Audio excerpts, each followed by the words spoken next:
one is called. The first one is called Mani Tostado, which I don't know where that name comes from. That sounds like somebody's actual name. Flat hand, maybe. Well, mano is with an O, but this is mani. Mani. Yeah, so Sounds mani like a name. tostado. Tostado means toasted.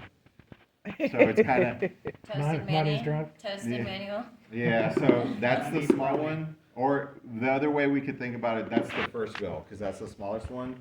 That's the second bell, and that one is called uno y dos, which means one and two. Which I And don't that's know. the one Is that over the there. pattern Yeah, that that's you the middle use? one. Is that the pattern that you play? Yeah, because you're hitting ones and then you hit two because you're going ding, boom, boom, ding, ding, ding, boom, boom, ding. One So and two. that might be why they call it one and two, because it's And like then- one hits Dun, of dun, one and then hits dun, of and then two like bum bum. So maybe And then that's the why they call large it one and one? two. Sounds right. And then that one's called the third bell, tercer campana. And that's the one that signals, and it's that one that determines what groove we're playing. So in other words, once we get going, certain parts can stop. Like we can have all the bells going, ding, ding, ding, ding, ding, ding, no drums. And then maybe we'll do like, okay, ready? 1, 2, 3, 4, ba, ba, ba, ba, ba. And then everybody starts playing their regular parts. So then that way we can make, what do you call it? Not recycled, but we can just kind of use the same material over and over. But if we take parts out and put them back in, it sounds like we're doing a bunch of different I stuff. don't know if you did this on purpose, but you did like easiest to more complicated. Yeah. Like it looks like a song structure to me. Ready? So like the middle one's like the main one, and then that one's kind of like the whatever, and this is like a breakdown. But it's like halftime, so it seems like sections of a song. So we could maybe like arrange it to be that way. Yeah.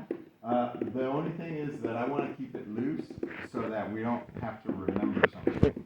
Right. So we can Or maybe remember it. remember what order we're going to have it loose. Yeah. Well, So we can like practice transitioning. yeah, so here's the deal. Like, so let's say we stop the bells, and it's just congas. Ga, doo, doo, ga, doo, doo, ga, doo, doo, ga, doo. And then we could be like, all right, and I could just kind of come up to you guys and be like, we're gonna do pilon, and it's like ready, and then I'll count you in, and then we'll start with clave. That way we could be super simple. And then I could just kind of say like, okay, you guys stop, you guys go, or you guys stop, you guys go. We're gonna do this, but basically, most of the drums or most of everything that's playing can be the same thing over and over. Mm-hmm. It's just that bell and this bass drum that determine what we're doing or what it's called. Yeah. Does the third bell take the place of the clave? Yeah. It Seems like. that way.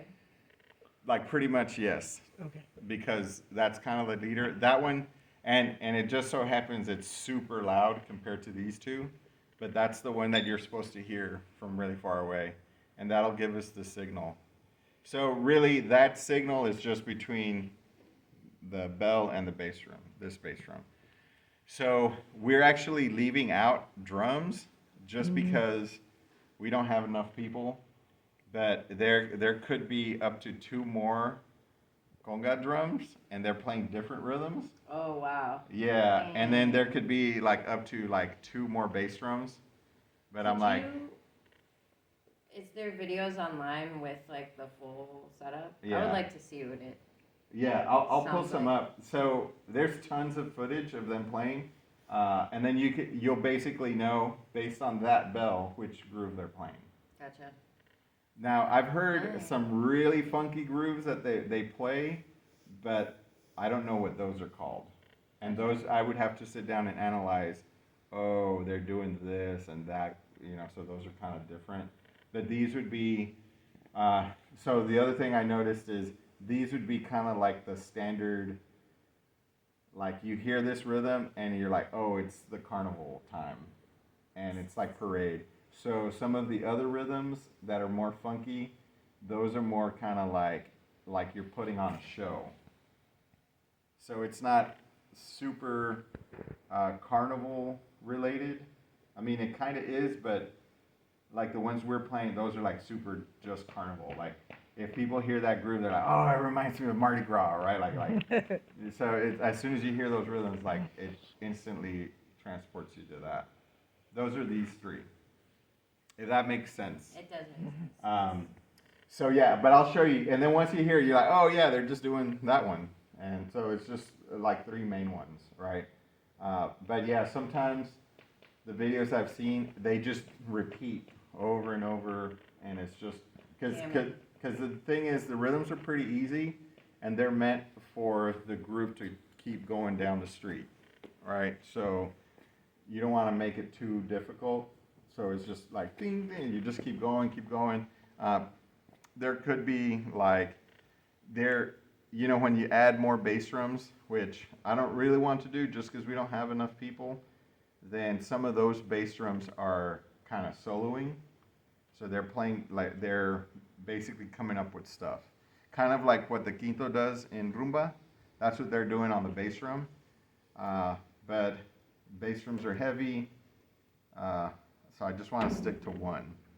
Yeah? Is this like one out of the kit, or is this? Yeah, so I bought this off of some dude on Facebook Marketplace for $25. Because I was going to try to do it this week, but I have too much stuff to do, but I'm going to try to cut it in half. I'm going to cut it this way. That way it's even lighter, and then it's easy to carry. So it's crazy because I think that's still going to be heavier than this.